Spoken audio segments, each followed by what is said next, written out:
অরাজক পরিস্থিতি তৈরি করতে চায় ইন্ধনদাতারা।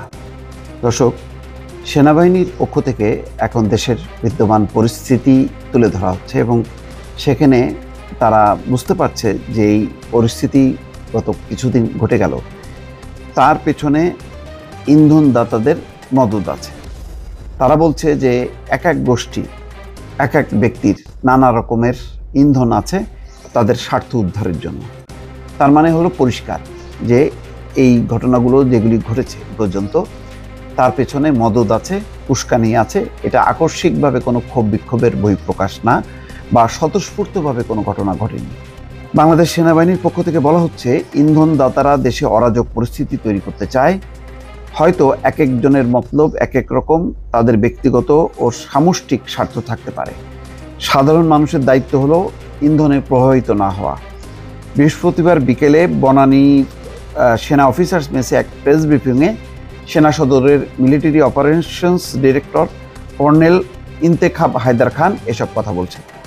তিনি বলছেন, সাধারণ মানুষের দায়িত্ব হচ্ছে ইন্ধনে প্রভাবিত না হওয়া, তাহলে ইন্ধনদাতাদের প্রভাব অনেকাংশে কমিয়ে আনা সম্ভব হবে। সামাজিক মাধ্যমে কোনো ইন্ধনদাতা একটি পোস্ট করার পর সেটি না বুঝেই অনেকে ছড়িয়ে দেন। সেসব ইন্ধনদাতা সোশ্যাল মিডিয়া ব্যবহার করে উদ্দেশ্যপ্রণোদিতভাবে বিশৃঙ্খলা করার চেষ্টা করছে, তাদের বিরুদ্ধে ব্যবস্থা নেওয়া হচ্ছে।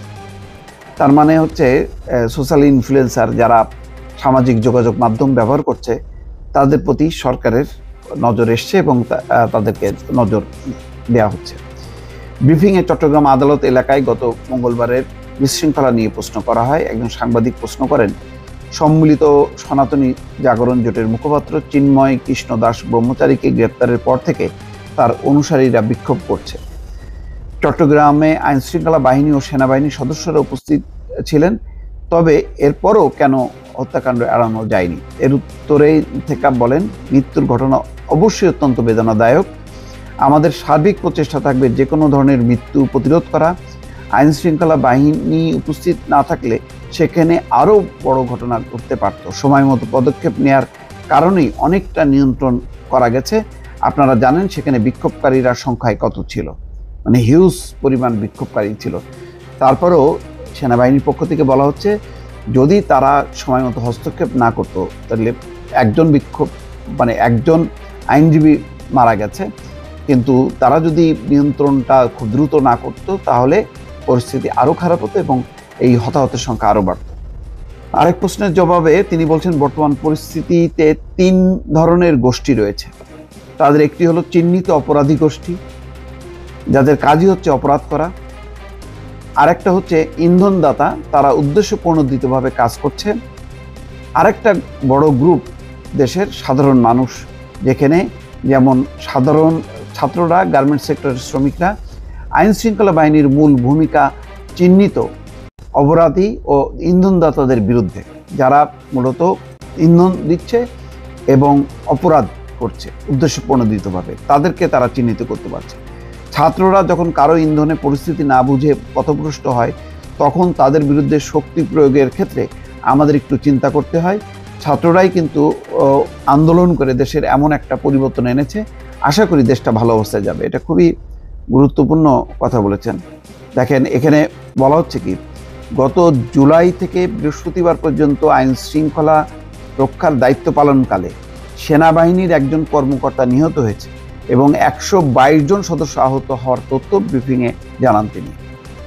উল্লেখ্য, দায়িত্ব পালনের সুবিধার্থে গত 17 সেপ্টেম্বর সশস্ত্র বাহিনীর ক্যাপ্টেন এবং তদূর্ধ্ব পদবীর অফিসারদের নির্বাহী ম্যাজিস্ট্রেসি ক্ষমতা দেওয়া হয়েছে, যা গত 15 নভেম্বর ফের 60 দিনের জন্য বাড়ানো হয়েছে।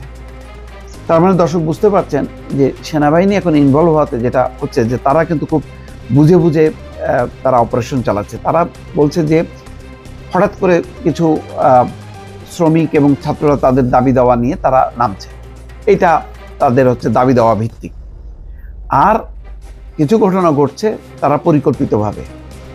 আর একটি ঘটনা ঘটছে যে কিছু ইন্ধনদাতা তারা সোশ্যাল মিডিয়াকে ব্যবহার করছে। 3টা গোষ্ঠী বিশৃঙ্খলা তৈরি করছে। সেই 3টা গোষ্ঠীর মধ্যে প্রথম যে 2টা গোষ্ঠী, সেই 2টা গোষ্ঠীকে তারা মনে করছে যে এটাকে নিয়ন্ত্রণ করা দরকার এবং সেনাবাহিনী বদ্ধপরিকর যে তাদেরকে নির্মূল করা হবে বা তাদেরকে নিয়ন্ত্রণ আনা হবে। দর্শক ভালো থাকবেন, আল্লাহ হাফেজ।